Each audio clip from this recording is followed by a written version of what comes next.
ഇനി അഞ്ജനയ്ക്കുള്ള ടാസ്ക് എന്താണെന്ന് വെച്ച് കഴിഞ്ഞാൽ, അതായത് നമ്മൾ വളരെ സ്വാഭാവികമായിട്ട് പൊങ്ങച്ചം പറയണം ഒരാളെ കുറിച്ച്. നിങ്ങൾ സീരിയൽ ഉരുളയ്ക്ക് ഉപ്പേരിയിലൊക്കെ അഭിനയിക്കുന്ന പോലെ ലൈവായിട്ടുള്ള, അല്ലാതെ ഭയങ്കര അങ്ങനെ ഇങ്ങനെ അങ്ങനെ ഒന്നുമല്ല, നാച്ചുറൽ ആയിട്ടുള്ള പൊങ്ങച്ചം പറയണം. എന്താ ടോപ്പിക് എന്ന് പറഞ്ഞു കഴിഞ്ഞാൽ, ലാലേട്ടന്റെ യൂട്യൂബിലുള്ള കുക്കറി ഷോസ് ഒക്കെ നിങ്ങൾ വീട്ടിലിരുന്ന് കണ്ടു. അപ്പൊ അത് ഭയങ്കര ഇഷ്ടമായിട്ട് അന്ന് അവനെ വിളിച്ചിട്ട് ഒരു ചിക്കൻ കറി വെപ്പിക്കാം. ഓക്കെ. അതെ, ഇന്നാള് അമ്മയുടെ ബർത്ത്ഡേ ആയിരുന്നു. അപ്പോൾ സാധാരണ നമ്മളെവിടെയെങ്കിലും സദ്യ അറേഞ്ച് ചെയ്യുക അങ്ങനെയൊക്കെയാണല്ലോ. അപ്പോൾ ഇത്തവണ ഞാൻ വിചാരിച്ചു, നമ്മുടെ മോഹൻലാൽ ഉണ്ടല്ലോ, ഈ യൂട്യൂബിലൊക്കെ ലാലേട്ടൻ ഭയങ്കര കുക്കിംഗ് ഒക്കെ ഭയങ്കര ഇതാണ്. അപ്പോൾ ഇതിലും വലിയൊരു കുക്കിനെ കിട്ടാനില്ലല്ലോ. അപ്പം ഞാൻ അമ്മയോട് പറഞ്ഞു, നമുക്കിന്നൊരു സ്പെഷ്യൽ ഒരു ഷെഫിനെ വിളിക്കാം. ഞാൻ വിളിച്ചു, വീട്ടിൽ വിളിച്ചിട്ട്, ഹലോ മോഹൻലാൽ അല്ലേ? മോഹൻലാലേ, എൻ്റെ അമ്മയുടെ ബർത്ത്ഡേ ആണ് ഇന്ന്. അപ്പോൾ താങ്കൾ വന്ന് എനിക്കൊരു സ്പെഷ്യൽ ഡിഷ് ഉണ്ടാക്കി തരണം. പൈസ ഒന്നും തരത്തില്ല, വേണമെങ്കിൽ ഒരു വണ്ടി വിട്ടുതരാം, കുറച്ച് കഴിയുമ്പോഴത്തേക്കും ഒരു സൈക്കിൾ വരും. ഓക്കെ ആണോ? വേണമെങ്കിൽ ഒരു 1000 രൂപ തരാം. ശരി, ഓക്കെ. ഒരു 10 മിനിറ്റ് കഴിഞ്ഞ് ഞാനൊരു സൈക്കിൾ വിട്ടു കൊടുത്തു. ഒരു 10 മിനിറ്റ് നടക്കാനുള്ള ഡിസ്റ്റൻസ് അല്ല. കുറച്ച് കഴിഞ്ഞപ്പോഴത്തേക്ക് ആളിങ്ങി എത്തി. അങ്ങനെ പുള്ളി ഒന്നും ഉണ്ടാക്കി. ഒരു ചിക്കൻ ഉള്ളി, മറ്റേ ഇതുണ്ടല്ലോ തേങ്ങ ചുട്ട് ചതച്ചിട്ടുള്ള കുരുമുളകൊക്കെ ഇട്ട ഒരു ചിക്കൻ ഉണ്ട്. അത് പറയാതിരിക്കാൻ കേട്ടോ പറ്റത്തില്ല കേട്ടോ. സൂപ്പർ കൈപ്പുണ്യമായിരുന്നു.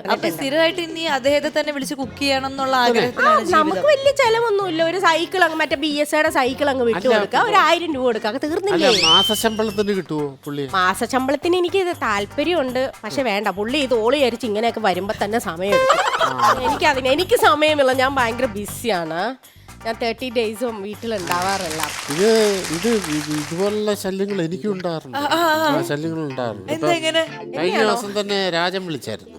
ഏത് മറ്റേ കരുനാപ്പള്ളിയില് തട്ടുകട നടത്തുന്ന രാജമൗലി സംവിധായകനാ. അപ്പൊ ഏതാണ്ട് ബാഹുബലിയുടെ 3ാം ഭാഗം എടുക്കുന്നുണ്ടല്ലോ. അപ്പം അതില് ഒന്ന് അഭിനയിക്കണം എന്ന് പറഞ്ഞു. മറ്റേ കുതിരക്കാരനായിട്ടായിരിക്കും. കുതിരക്കാരനോ? കഴിഞ്ഞ ഫിലിമിൽ തന്നെ എന്നെ വിളിച്ചായിരുന്നു. ആ പടത്തിന് വിളിച്ചായിരുന്നു.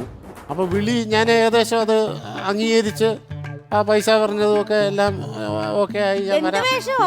നായക വേഷം, അതുപോലെ ഗ്രാമർ, അതുപോലെ ശരീരം. അപ്പൊ അങ്ങനെ RRR എന്നുള്ള പടത്തിൽ ഞാൻ ഏകദേശം ആയപ്പം പിന്നെ ഒരു ദിവസം പിന്നെ പ്രഭ വിളിച്ചു. അയാൾ വിളിച്ചിട്ട് പറഞ്ഞു, ചേട്ടാ പിന്നെ മലയാളത്തിലൊക്കെ അഭിനയിച്ച് കടന്നാ പോരായോ, എന്തിനാ ഞങ്ങളുടെ വയറ്റത്തടിക്കുന്നതെന്ന്. അയ്യോ, അങ്ങനെ ഞാൻ പിന്നെ അത് ക്യാൻസൽ ചെയ്തു. പൊങ്ങച്ചം പറയാൻ അങ്ങ് തള്ളി മറക്കണ്ടേ.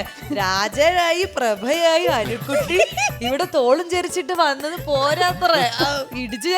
ഇത് ശരിയാ, എന്റെ വീട്ടിൽ നിന്ന് 10 മിനിറ്റ് നടക്കാനേ ഉള്ളൂ ലാലേട്ടന്റെ അവിടെ.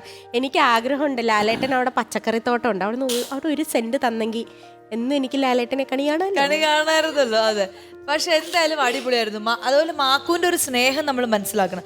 നമ്മൾ ശ്രീക്കുവിന് പണിഷ്മെന്റ് കൊടുത്തപ്പോഴേക്കും മാക്കു അതിൽ ഇടപെട്ട് ആ പണിഷ്മെന്റിന്റെ ഒരു ഭാഗം ഏറ്റെടുത്ത് ആ സ്നേഹമാണ് ഭയങ്കര സപ്പോർട്ടാട്ടോ. അതില് രാജനെ വലിച്ചെങ്കിലും സംഭവം സപ്പോർട്ട് ചെയ്തു. അതാണ്.